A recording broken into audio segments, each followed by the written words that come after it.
a little heavy, and I'm glad it's heavy because it means it's more sturdy.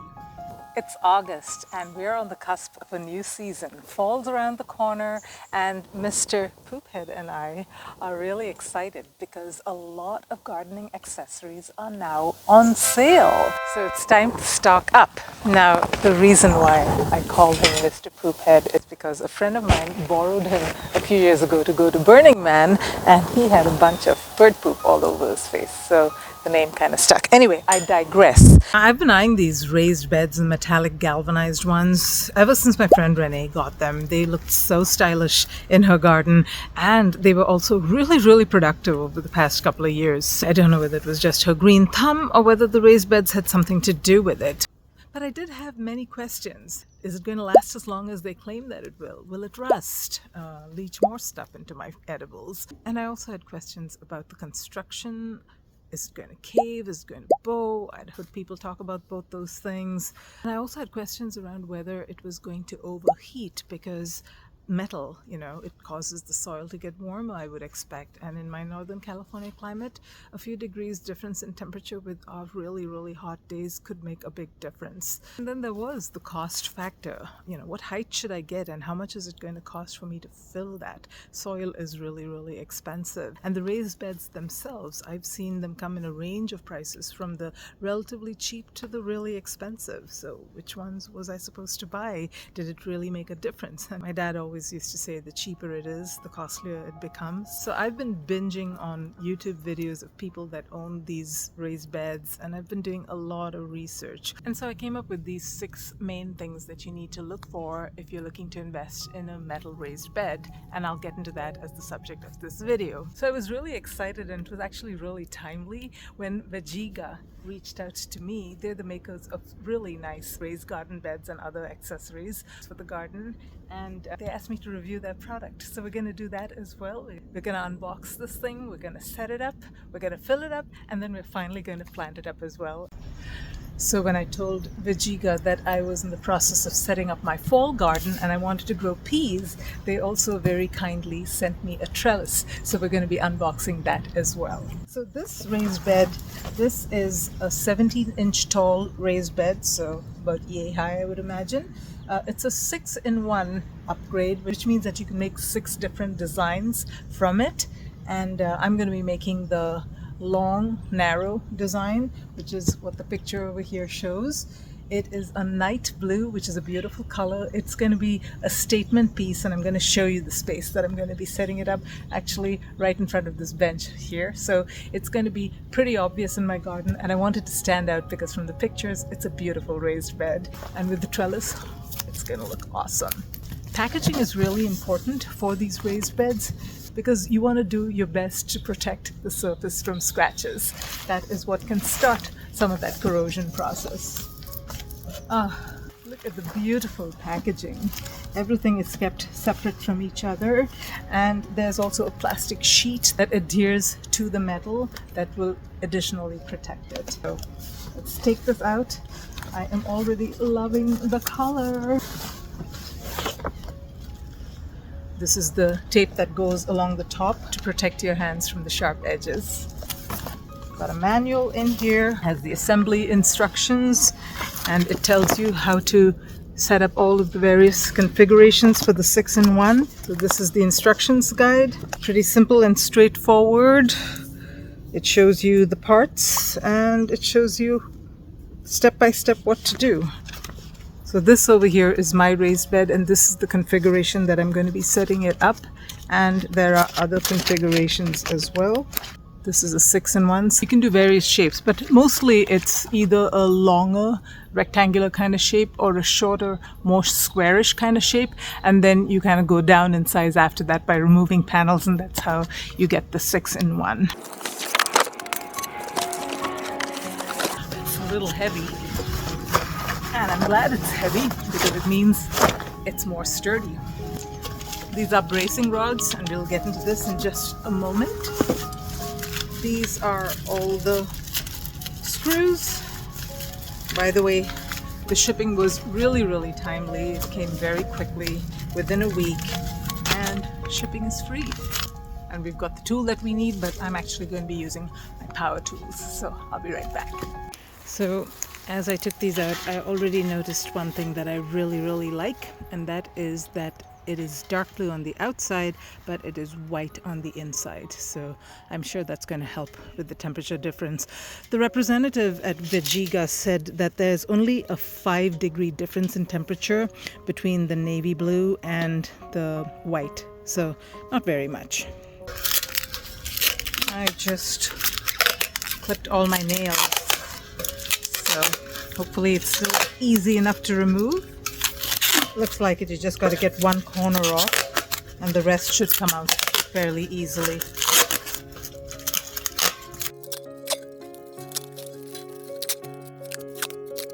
Try to get it off as much as possible in one piece, much easier that way. Careful, the edges are a little bit sharp, so when you're doing this, don't cut yourself. Not too bad. Not my favorite task, but it's okay. I'm going to do the rest of it off camera. Okay, 15 minutes later, and I'm down to the last one. I'll admit it was not a lot of fun peeling this plastic off, but it's a necessary evil because it really helps protect these things from scratches, and we know that in transit, these shipping companies, they can be pretty rough with these boxes, and if this thing gets scratched, it's just one step closer to corrosion starting to happen. However, this particular raised bed is coated with an alloy of zinc, aluminum, and magnesium, and this is different than many of the other leading brands which have just what's called alu zinc, which is just an alloy of zinc and aluminum for the galvanization process. And apparently this is even stronger and much more durable than alu zinc. And in addition to that, it's got an interesting self-healing property. So if it does get scratched, apparently the scratch doesn't progress any further and the corrosion doesn't really set in. So this thing is supposed to last a good 20 years, and that's a great investment to have. It costs a little bit more than your cheapo raised beds up front, but gosh, if it lasts 20 years and I don't have to worry about corrosion or rusting, that is a huge advantage. Now the next step is to screw it together, and hopefully this is going to go pretty quickly. One thing that I noticed immediately is that this has 2 places where there are no screws that I guess are deemed unnecessary, which is kind of nice because screwing in that many screws takes a while. So 2 less per panel for the win. Okay, let's connect these. Screw on the outside, nut and washer on the inside. Now, while we are screwing these things together, let's talk a little bit about safety. So I mentioned that lead is often present as an impurity in zinc, and zinc is used in the galvanization process. So it's possible that there's some lead in the alloy. However, if you want to be confident, you should look for certifications. These things are rigorously tested, and if the company has certifications on their website to prove that the lead will not leach and that it is soil safe, you should be good to go. The other thing also, just to set your mind at ease, is that lead will not necessarily leach that easily from the galvanized metal. It leaches usually when the soil is really acidic. And so if that is a problem in your area, you've got really acidic soil, then you might want to worry about it. But I wouldn't worry about it for these raised beds because they've tested it very rigorously and lead will not leach. So no safety issues to be worried about here. So I'm going to finish this off camera. I'm actually losing daylight, so I'm going to work on this quickly. But I'll come back and talk a little bit about the bracing rods. We'll talk a little bit more about structure, and then we'll talk about flexibility and options as well. Some of the other things that you need to look for when you're selecting a raised bed. And your support means the world to me. So if you're getting value from this video in any way, shape, or form, I sure would appreciate a thumbs up. Thanks. Okay, I got it all set up. It took me about 30 minutes once I got all of that plastic peeled off, which took about 15 minutes in itself. It was really a piece of cake. Everything aligned perfectly, and I set it up very quickly, including putting in these bracing rods. So actually, let's talk a little bit now about structure. These bracing rods are really important for the structure of the raised bed to hold it all together, especially if your bed is really long like this one, because what happens is as you put heavy soil into it, the beds will tend to bow out. This metal is flexible enough to make that happen, and so these rods help prevent that. What these rods don't do is they do not prevent another problem that could possibly happen, and that is where the beds tend to bend inward, and that's called caving. And it's actually not such a problem with these smaller raised beds, but it could be a problem with the larger raised beds. And these bracing rods are actually the cause of the problem, because what happens is a lot of people use the hugelkultur method, where you put logs and things like that at the bottom, and sometimes you use material, leaves, softer trees like banana trees that decompose very, very rapidly, and the level of the soil falls very quickly. The weight of the soil on the top causes these bracing rods to bend, and that causes it to cave in. Now I'm going to put a video to Mark from Self-Sufficient Me's channel, and he talks in great depth about this particular problem, so I'll let you check that out. But just be aware that these raised beds are prone to bowing as well as to caving if you don't do things right. I don't expect to have any caving problems whatsoever, because this bed is a really great size. It's only 17 inches tall. It's a problem only with the much taller beds. Now, one more thing that I need to do is to install this protective plastic strip along the top. You see where these joints are? These are sharp corners, and you could scratch yourself if you're not paying attention. And what I've seen actually in some of the metal raised beds that you get online, the cheaper quality ones, do not come with this strip. So if you do choose to buy the cheaper galvanized beds, make sure you buy this plastic strip.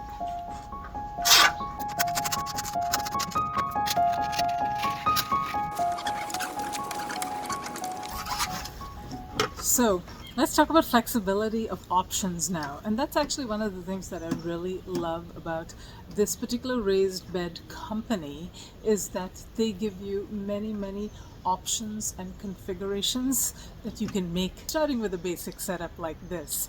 So this one in itself comes with that 6-in-1 option, which means that there are a few options that you can do with the pieces that you have to attain different configurations.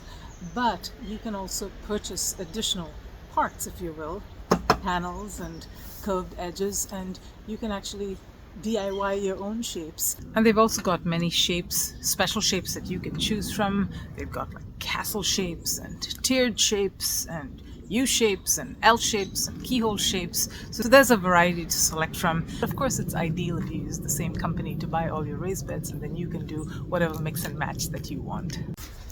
They also sell various accessories like this trellis that I am keen to unbox in a few minutes.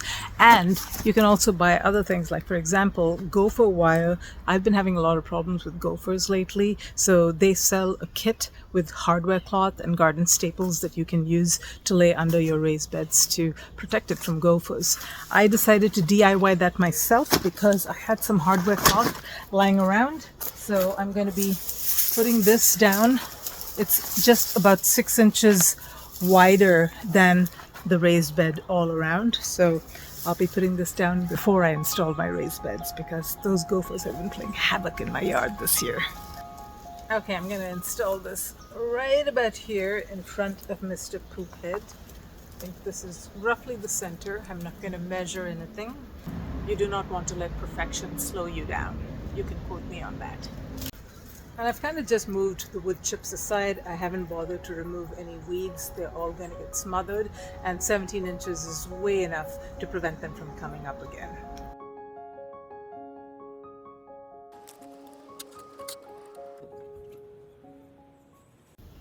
All right, so now let's talk about temperature, because I was very concerned that these metal beds would raise the temperature of the soil significantly enough to impact the progress of my plants, especially in our hot California summers. But Vegega has done numerous experiments, and surprise, surprise, the soil temperature of this kind of raised bed is no different than the soil temperature of any other kind of raised bed. Now, granted that the metal does tend to heat up more than, say, wood or concrete, but metal also dissipates heat very, very quickly, and soil is a really good buffer. It does not absorb the heat from the metal.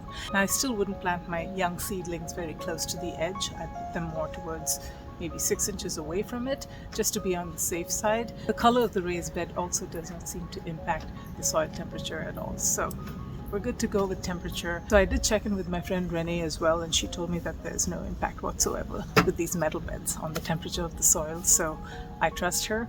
And to be honest, it's a really simple experiment for me to do as well. I've got several raised beds right here, and I can easily test the soil temperature here versus there in the heat of summer. And I do intend to do that just for fun.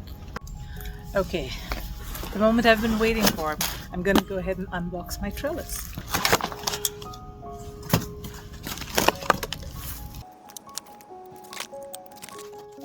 It's always important that you check the number of parts against what it says in the manual, because if you're short, then you need to contact customer service as soon as possible. But it seems like I've got everything that I need, so I'm going to go ahead and set this up. I'm going to put a link to a detailed video that Vegega has done on how to set up this trellis. I don't think I can do a better job than they did, so I'll put a link to that, but I'm going to go ahead and set it up right now. Are you ready? 3, 2, 1. And we did it! Mr. Poop-head and I worked awfully hard last night, and we got it done before bedtime. Nice job, Mr. Poop-head! Yeah, this took a little bit extra long because getting that pattern right was a little bit tricky, and I made some mistakes as well. So I had to undo and redo, and so it took me a little over an hour, and it was almost dark by the time we got done. But we got it done, and doesn't it look absolutely fabulous? I had no idea that blue is going to look so phenomenal. So now we're going to fill it up with some soil, but before we do that, super important to install irrigation. So I ran this from my main distribution line. It's under the wood chips, and I bring it in under the bed and pull it out over here. And from here I'm going to connect my drip irrigation. So if you're loving this raised bed and this trellis as much as I am so far, I do have an affiliate link which I will put in the description, as well as a coupon code that you can use to get 10% off. So check that out. And now let's talk about cost in general. These raised beds are superior quality, and obviously quality comes with a price tag, but there is also the other cost that should not be ignored, and that is the cost of the soil that you're going to be using to fill this up. That can set you back anywhere from $100 to a couple of $100 depending on the quality of the soil that you use and the size of the bed. So I really wanted to be very creative in finding really good soil that I could get for free or very, very cheap. So here's what I did. Now, some people use this method called hugelkultur, which is where they fill up the bottom of the bed with logs and twigs and other organic material that has not yet broken down, and that occupies sufficient volume. And then the upper 8 to 12 inches, they put really good soil. And I'm not a big fan of the hugelkultur method. I understand that it might be okay when you have really high raised beds, the ones that are like waist high, but for a bed of 17 inches, I want to fill that all with real growable soil. So what I'm going to be doing is I am going to be using a combination of my native soil. At least 50% of it is going to be native soil, and I'm going to be mixing it with plenty of compost, and then I'm going to be topping it with compost and topsoil so that the nutrients can gradually leach down into the roots of the plants, and they will always have access to good soil. In fact, I was talking to my friend Renee again today, and she was telling me that probably the biggest mistake that she made when she filled up her waist-high metal raised beds was that she filled it with logs and soft material that decomposed very rapidly, and within a year or a year and a half, the volume of soil in the raised beds dropped by 50%. And while this was okay in the case of her annual garden, she also had strawberries and asparagus, and she had to pull out all her strawberries, refill that thing, and she couldn't do much with the asparagus, so she just kind of backfilled it and hoped for the best. So if at all possible, fill up your raised beds completely with good growing medium that actually contains a lot of your native soil, because that's not going to decompose. Compost will drop significantly, and the biggest bonus of that, your native soil, is free. It's from your garden. The other alternative, if you don't have access to good topsoil in your own garden, have it delivered from a local nursery. The soil that I have natively in my garden is clay. And while that holds on to water a lot, which is the negative of clay, it is jam-packed with nutrients. And when I mix that with compost and with some sand, it becomes this sandy loam, which is just amazing for plant growth. So I'm going to fast forward through completing the setup as well as the planting up of this metal raised bed, and I will show you the finished product at the end of it. And we'll also do a recap of the features of these raised beds. But if you've got any questions at all, or if you've got any advice on these metal raised beds, if you've used them before, I would love to hear from you in the comments below.